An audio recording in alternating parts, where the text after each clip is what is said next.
Estourou papai no YouTube. Isso aqui é Gilvan da Silva na voz. Eu digo assim, ó. Cabeça branca é um cidadão de bens, um empresário que precisa relaxar. Fim de semana ele pega as novinhas e patrocina o churrascão em outro mar.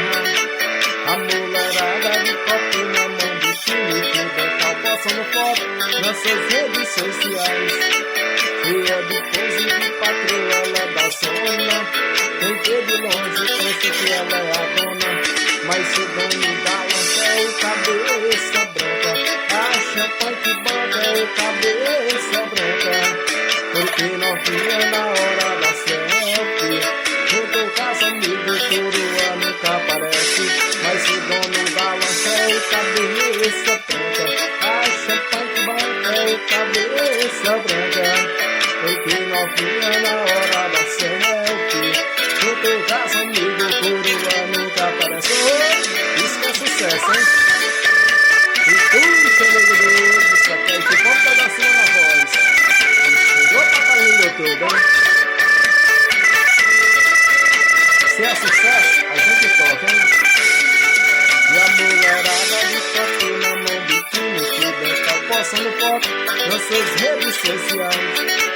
Cheia de pose de patroa, ela é da zona. Quem vê de longe pensa que ela é a dona, mas o dono da lança é o cabeça branca. Acha punk banca é o cabeça branca. Porque novinha na hora da selfie, junto das amigas, coroa nunca aparece. Mas o dono da lança é o cabeça branca. Acha punk banca é o cabeça branca. Porque novinha na hora da selfie, junto com as amigos, coroa nunca aparece. Oh, deixa o like no canal, Gilvan da Silva no YouTube, hein? É sucesso, hein? Estourou papai.